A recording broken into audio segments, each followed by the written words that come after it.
In the 2040s, the Tantalus base is built on Mars. A crew of 8 astronauts go on a mission to gather samples that last 6 months, and today is their last day. In 19 hours, the spacecraft Aurora will come from Earth to pick them up. In the Martian desert, Vincent and Rebecca drive a rover toward an excavation site, noticing there's a sandstorm incoming.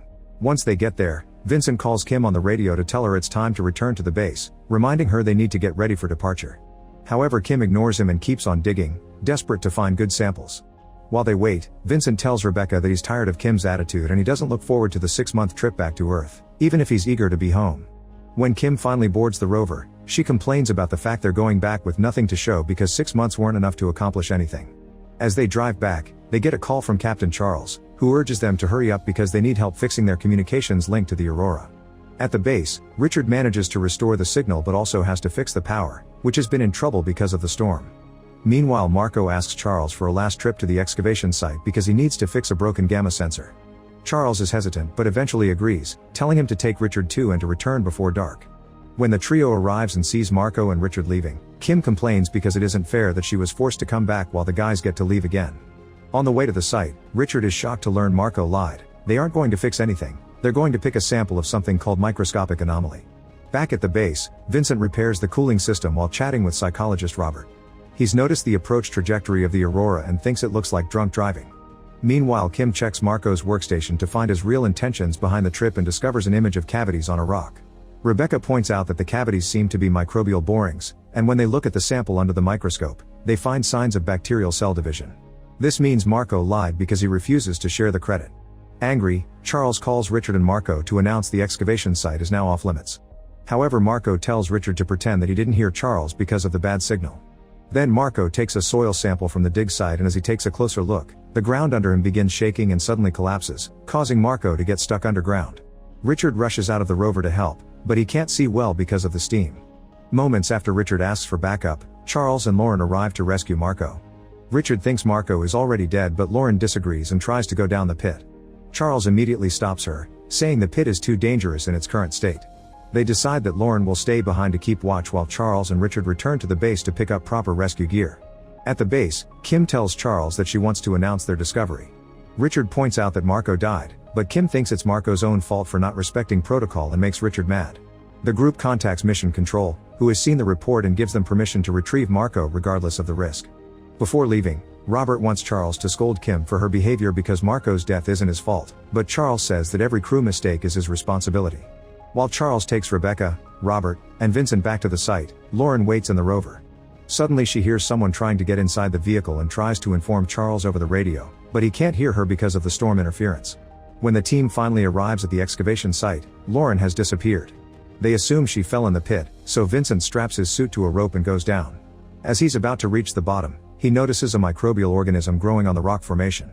The further he goes down, the worse Vincent feels, and he starts hyperventilating as he has flashbacks of the time he was accidentally trapped in the Aurora. Noticing this, the others immediately pull the rope to bring him back. Vincent takes a moment to calm down and tells them he didn't see anyone down there.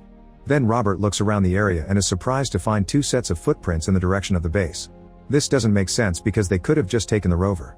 The team calls Kim to tell her to get ready for possible casualties, and in return Kim points out that if Marco's suit is damaged, he could be suffering from brain damage due to oxygen deprivation. At that moment, Richard checks the tracking system and sees 2 figures 50 meters away from the base. As Kim tries to establish contact with them on the radio, Richard goes to the airlock to let them in. At the same time that Kim sees a strange figure slowly making their way to the base, Richard opens the airlock and Marco falls to the ground, revealing a hole in his helmet. Richard helps him take it off, but steps back in shock when he sees Marco now looks like a zombie. Suddenly Marco stands up and grabs an electric drill to attack Richard, stabbing him in the gut. Richard falls but manages to move enough to trigger the alarm.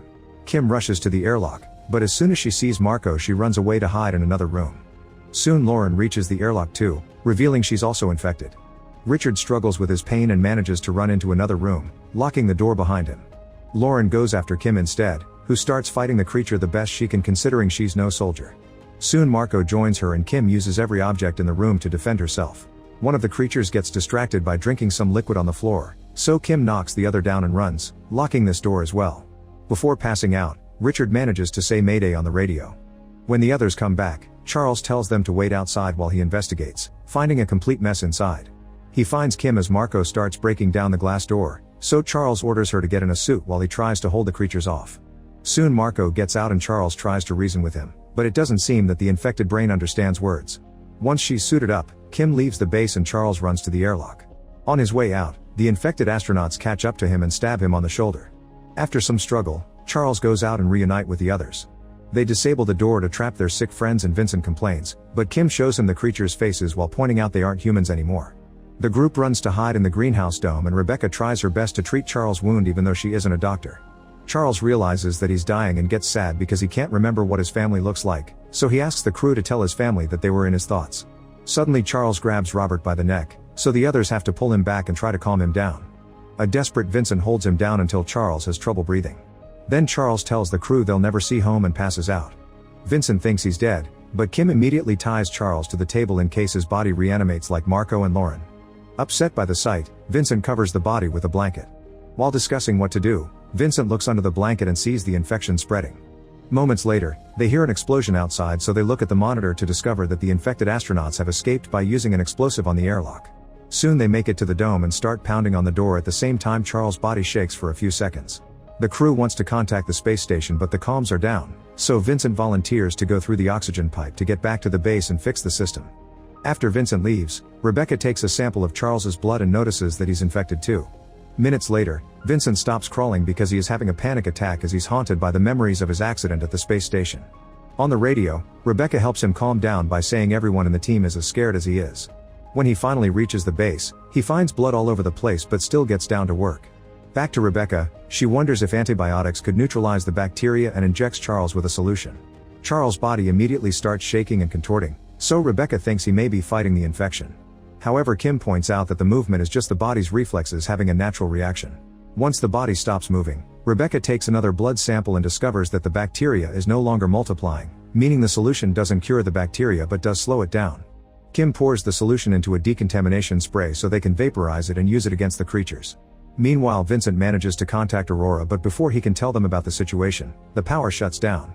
Robert checks the monitor and notices their sick friends are going back to the base because they can't break the dome doors.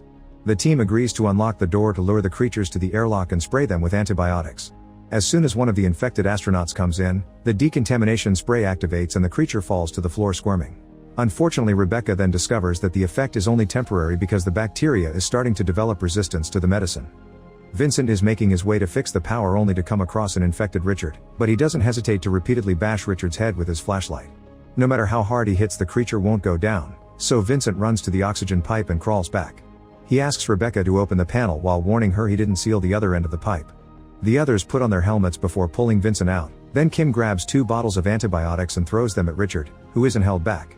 Vincent and Rebecca run to open the airlock, hoping to escape.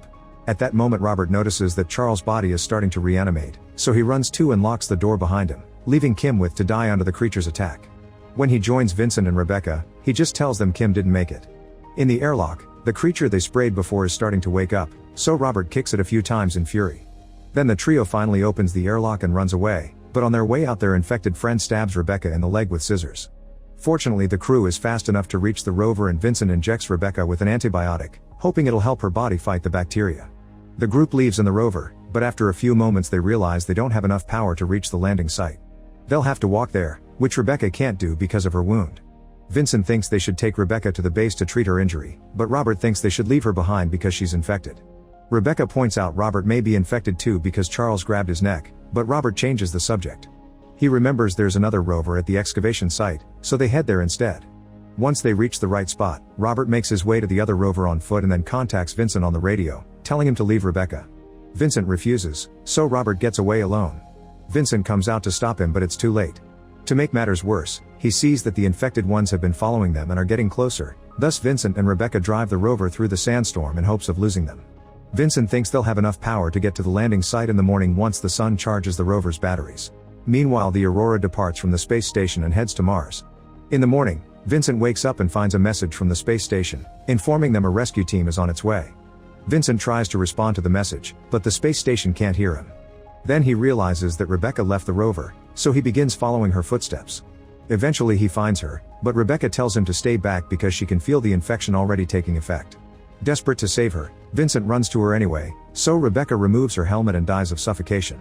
In just a few minutes, her body reanimates and attacks Vincent, who fights her to restrain her. Rebecca begs him to end things for her, so Vincent chooses mercy and bashes her head with a rock. Moments later, Vincent sees the Aurora approaching, so he runs to the landing site. Unfortunately, there also are 3 creatures heading there, so Vincent tries to warn the Aurora not to open the hatch, but they can't hear him because of the storm interference. As soon as the rescue team comes out, the creatures attack them and kill them, and their screams of terror can be heard by Vincent on the radio.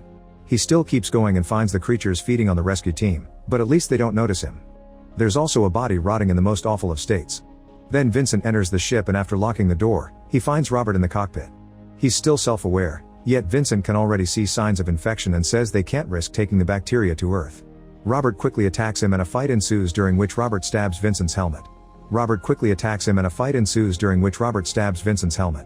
As the ship starts flying on its own and shakes terribly, the men continue fighting and Vincent repeatedly headbutts Robert until he stops moving.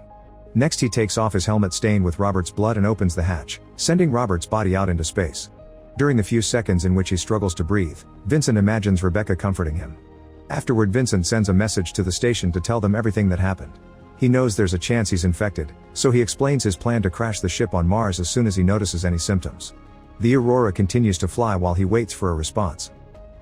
Make sure to subscribe and turn on notifications so you can watch more videos like this. Thanks for watching.